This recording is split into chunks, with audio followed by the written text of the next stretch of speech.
Welcome to Fables Cosy ASMR. My name is Amy. I am a fantasy writer and I also make this cozy gaming content in my favourite fantasy worlds. Now, as you can see, we are back in Guild Wars 2 and we are continuing the journey that I started a couple of videos ago. In that, we travelled from the Black Citadel to Lion's Arch, and today we are heading on from Lion's Arch with the aim of making it to the Grove, which is the Sylvari capital city. We will be heading to Divinity's Reach along the way, and really just seeing a bit more of what Tyria has to offer. Now, the scenery on this side of the map is very different to what we saw last time. Then we were heading through the autumnal lands of the Char, and then the very snowy, quite desolate landscapes where the Norn live. Today we are in Kryta. Now, this is where the humans live and call home. Typically, a lot of these zones are farmland, they are quite lush and green. That is what we can see here as we begin our journey through Gendaran Hills. Now, I'm not overly familiar with some of these zones. Some more than others I have not spent a lot of time in. I've probably been in this map more than some of them, so I'm hoping not to get too lost as we pass through. And I'm also hoping to keep to roads as much as possible, because we are aiming not to get into combat too much. We are here on my Ranger Venom with the trusty Spot running alongside us. There he is.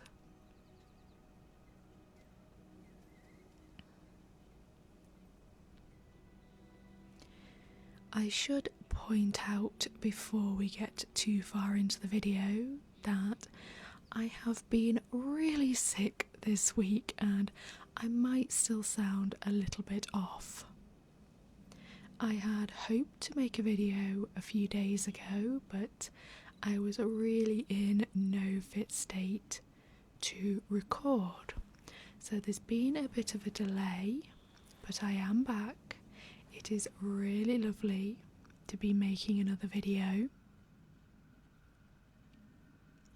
We're going to skirt this swamp here, and in fact we need to cut across country past Nebo Terrace and up the road through Guardian's Pass.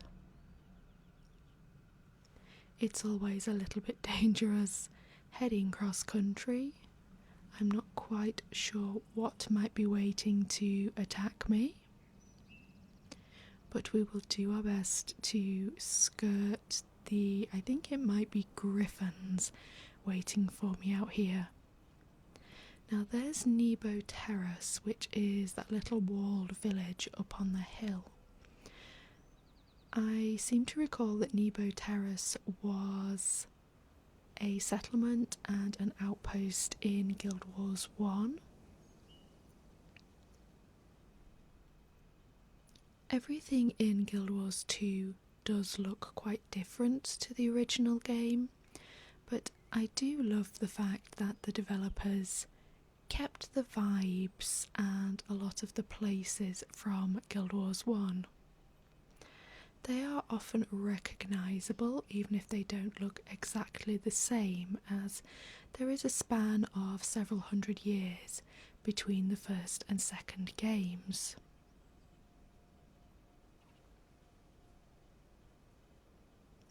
Something is doing its best to attack me with siege weaponry here, but we will keep moving through. I think there are centaurs in these hills.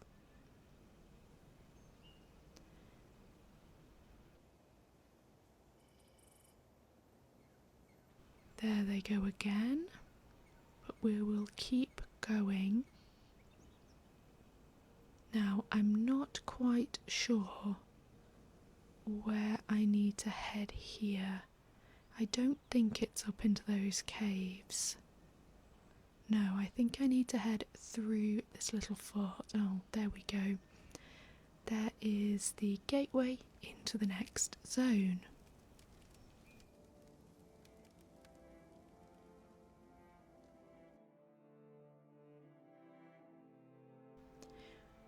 And here we are in Queensdale. Now this is the starting zone for humans. I've spent a fair amount of time here, although I don't have many human characters. I have a fair number of Norn. I think predominantly Norn, actually, now I think about it. And I have a Silvari. Maybe one Char that I haven't played very much. One or two humans, but I haven't put a huge amount of time into them. And I also have one Azura, which, to be honest, I haven't played a lot of, but that's because I chose a thief for that character, and that doesn't really suit my play style. But I have written about my Azura a great deal. As I've said in previous videos, I wrote fanfiction for Chronicles of Tyria for many, many years, and when I started, all the writers chose one of their characters from the game and essentially chronicled their journey.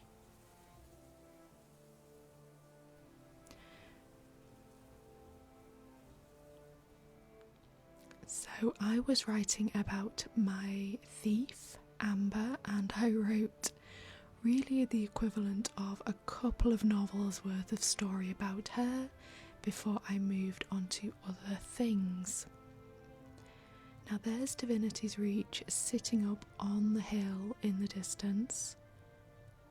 We're going to pass the monastery there and follow these hills round.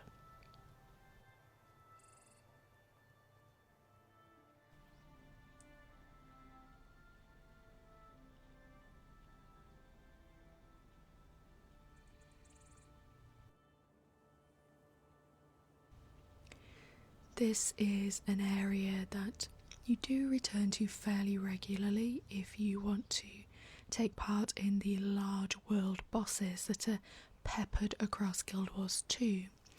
The Shadow Behemoth takes place quite near here. There is an event in the monastery we've just passed that is integral to getting that started. But we're heading out in the other direction here. We're going to follow the riverbank under these lovely weeping willows. I really like those. And we will be soon turning north and heading up the hills closer to Divinity's Reach.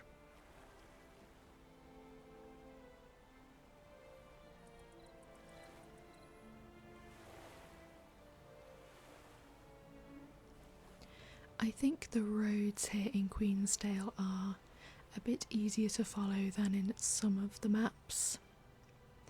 There is, of course, the sense that Queensdale has been very heavily populated and worked. There's a lot of agriculture and industry here, and you really see that across all corners of the map.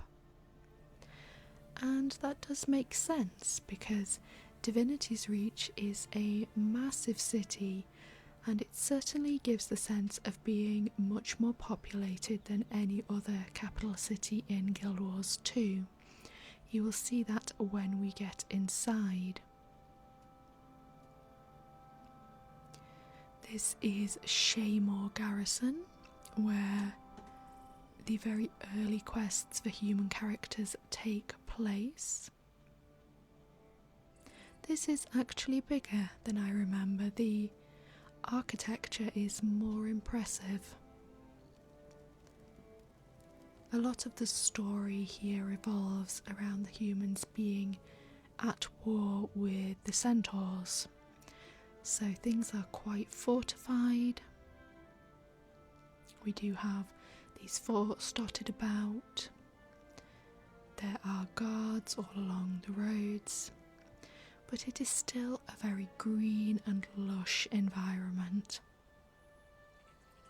It is one of those places that I would quite happily just come and explore and run around in to unwind.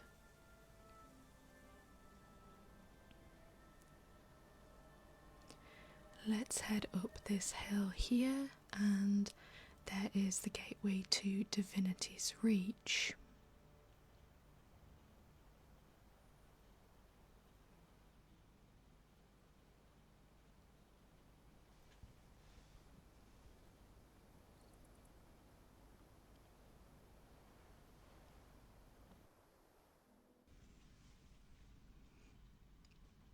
I would expect it to be relatively busy here.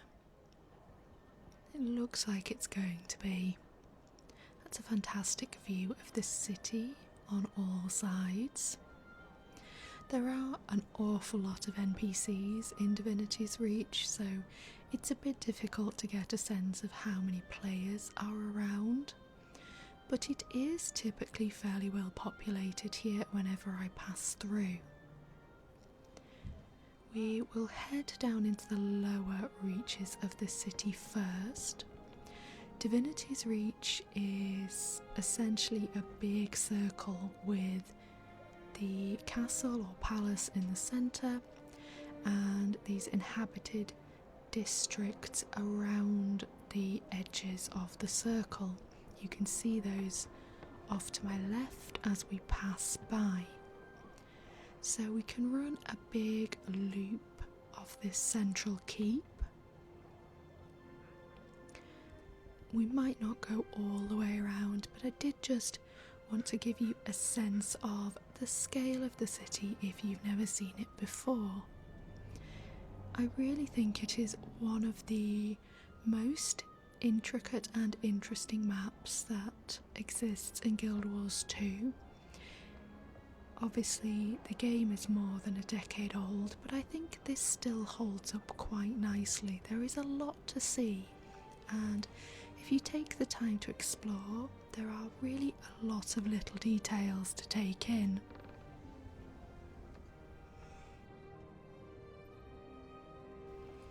We will head up through one of the lifts, and there's a fantastic view that gives you a sense of how inhabited this city would be if it was a real place. It is a lot of buildings packed into quite a small area. Now we are up by the castle now. We're going to head across the gardens that are in the middle of the city. These are again very decorated, very detailed. There's a lot of pageantry and colour.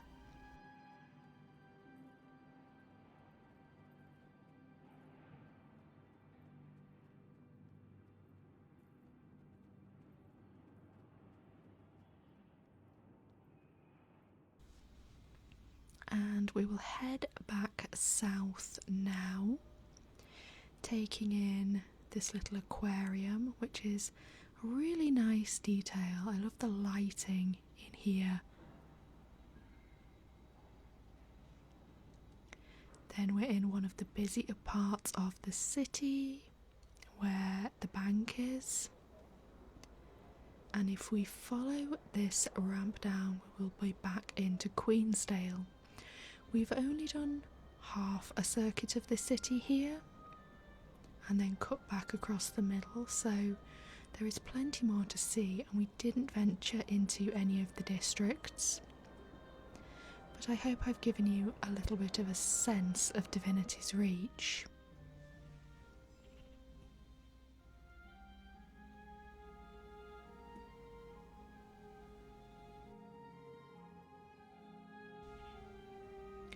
Now we will take a little detour here because I really love this view. These waterfalls are fantastic. I think I talk about waterfalls in nearly every video I make. I like to search them out in every single game.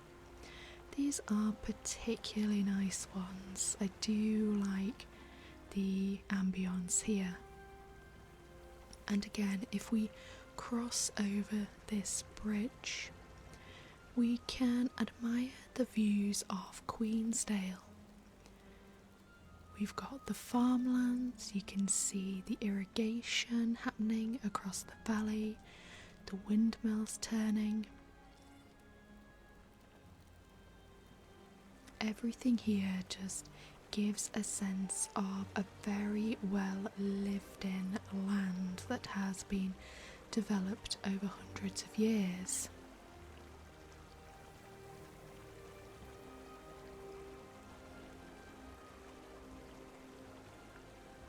Queensdale is actually a really nice starting zone.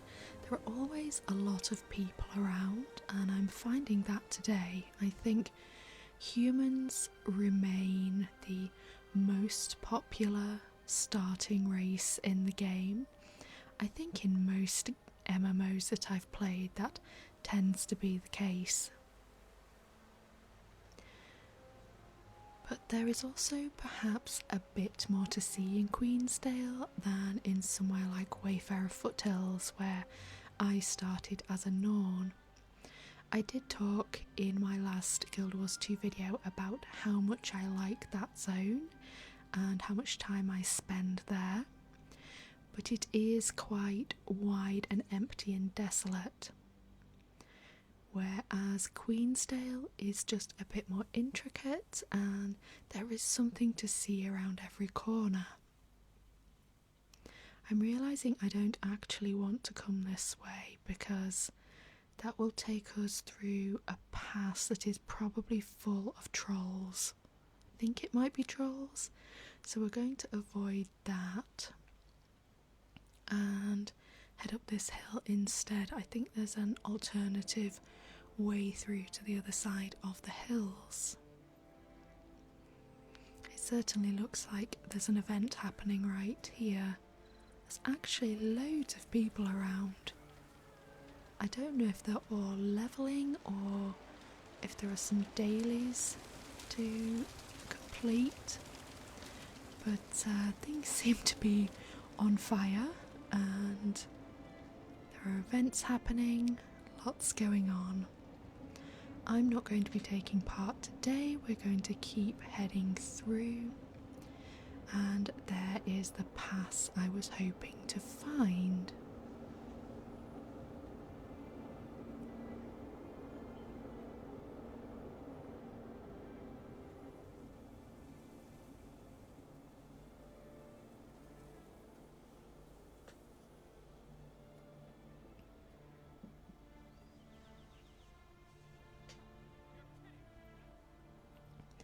Lots of other players out on their raptors today.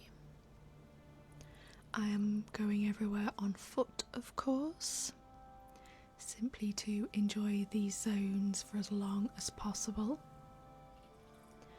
I am also considering making some videos that are fully at walking speed. I have seen that suggested on my videos. I've also seen it suggested on the videos of other creators.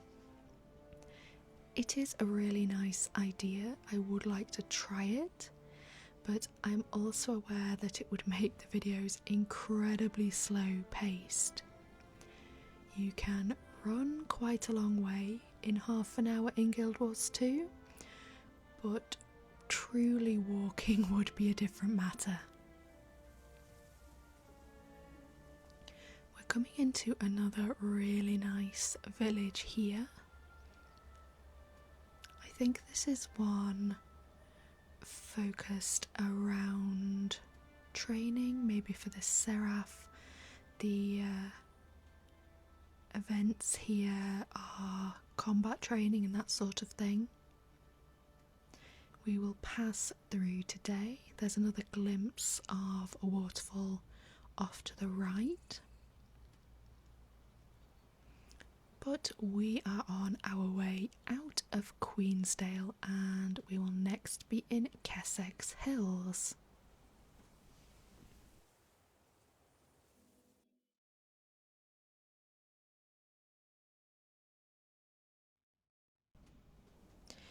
Now, this is a zone that I don't know quite as well. As I said, I haven't levelled many humans, so there is every chance I will get a bit lost in Kessex Hills. Also, the story events across the course of the game have changed this zone a great deal. The general layout is the same as it always was. There was always the big lake in the middle. But you can see the ruins in the distance. You can see devastated village and trees cut down, and as you look across here, you can tell that momentous events have taken place.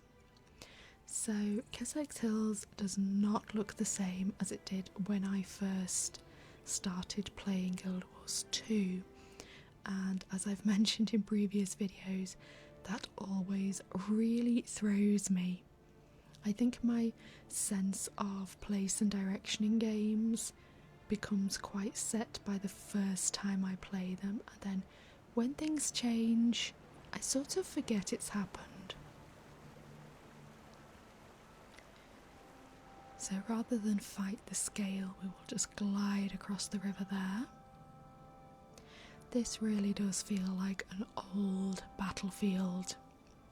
We have the outposts with all their spikes and palisades.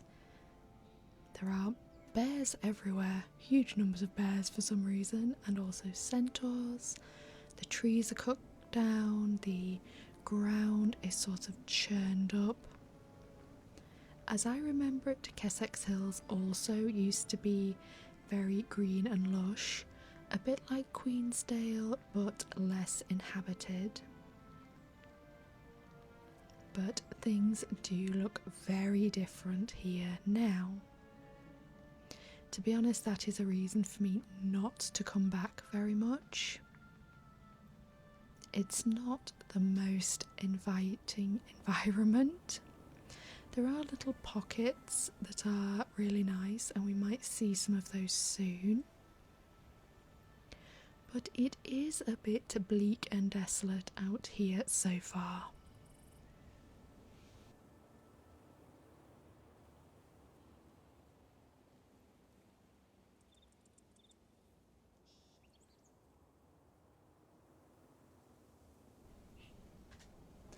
I'm not quite sure where these roads are going to take me, so we'll try this one.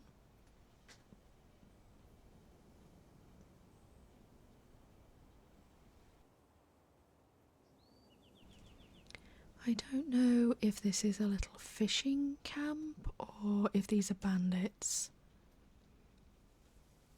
Now there's a glimpse of Silvari architecture down there, and this is one of my favourite points in Kessex Hills, Lichcroft Mere.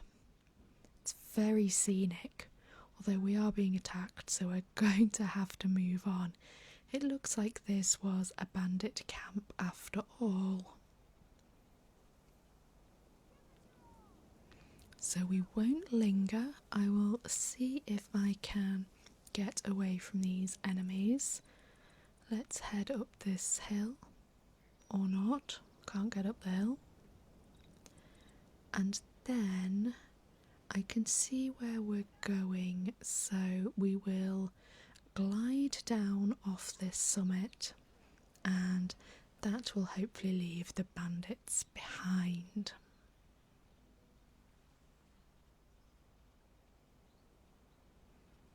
You really can see the sense of devastation here, the gouges in the earth and the wreckage on all sides of the map. Passing through some Tengu here and some Silvari. There is a fantastic overlap here between Kessex Hills and Caledon Forest. They don't look particularly similar in terms of the landscape, but there are human outposts in Caledon Forest and there are the Silvari here on the edge of Kessex Hills. So there is that sense that the two peoples have sort of met at the edges of their respective lands and found ways to work together and coexist.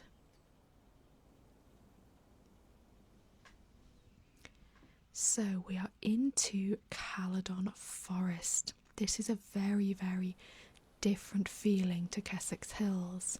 It is very lush, very green, very colourful, and that does suit the Silvari themselves, who are essentially plant people and the youngest of the races in Guild Wars 2. You can see one of those human outposts ahead manning the road through the swamp. I think we should be able to follow roads most of the way to the Grove, although I'm not absolutely sure about that.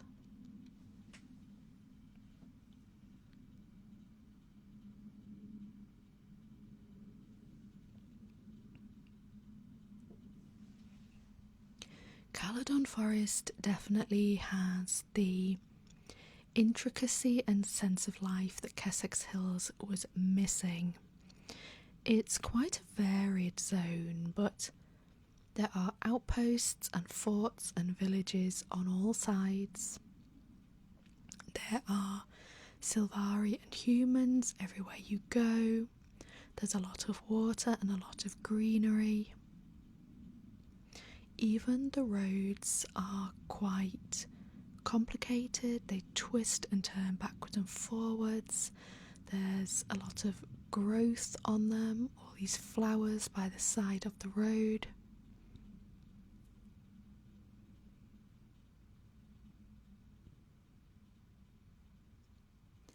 It does feel that nature is fighting back and that everything is a little bit too wild and lush and growing too fast.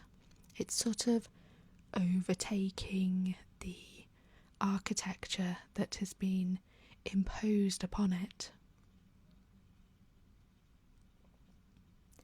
Lots and lots of NPCs out on the road too. Now there are also lots of swamps and sort of darker parts of Caledon Forest. We won't be lingering here, although they're very atmospheric. Some of them really are worth exploring. We are aiming to get to the softer and less dangerous parts of the map though.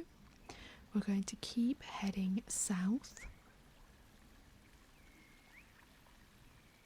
Little glimpses of the swamp there in the distance. Now there's another outpost here, but I'm not exactly sure where the road goes here. It sort of seems to vanish in Trader's Green, and I think it might go into caves. I feel there's a Skrit village that way, although I might be getting mixed up. It might be somewhere else. I think we won't go that way. We will try and loop round to the west. I have a feeling I can remember what is down this road, and I think we should be able to make our way through.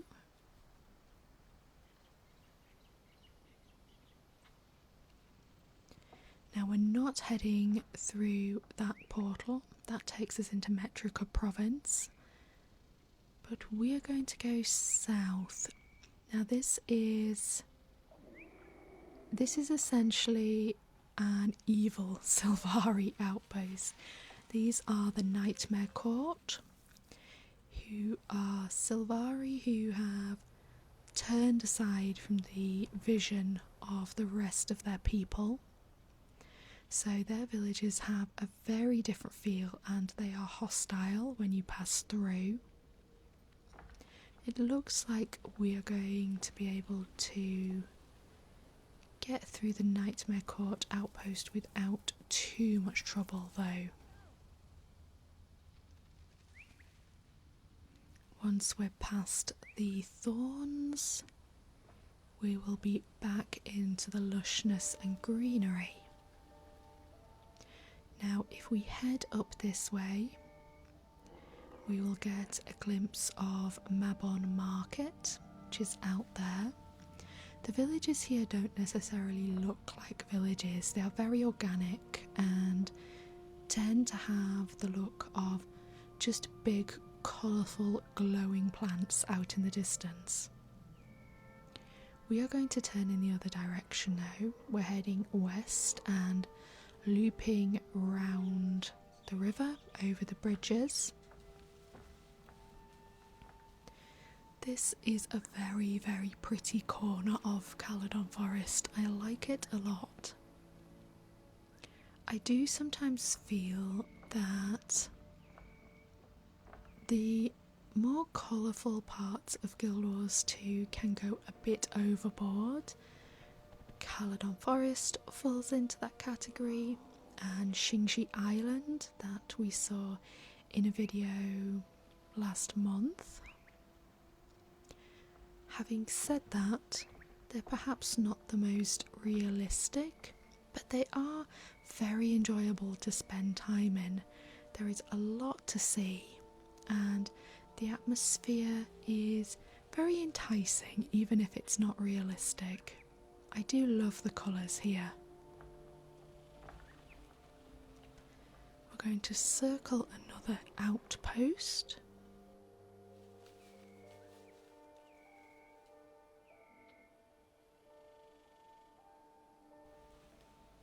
We're going down towards the water now, past a few more homes or structures dotted around.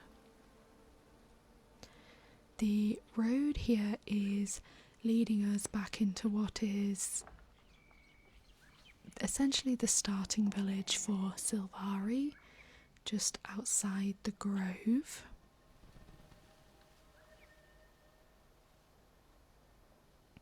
I nearly always get lost in this part of the map. There are all these cliffs and the roads are very tangled. There are vine bridges and paths looping over one another. But I think if I just stick to what looks to be the largest road, I shouldn't go too far astray. Lots of fantastic plant architecture and all these giant mushrooms growing from the trees here.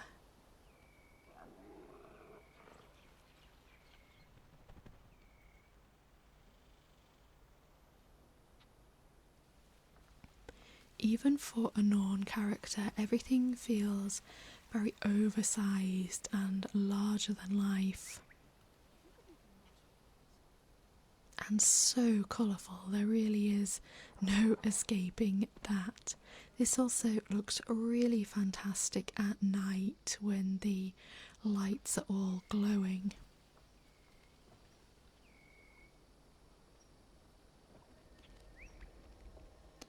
So past the waypoint, and we are heading up this last stretch into the grove.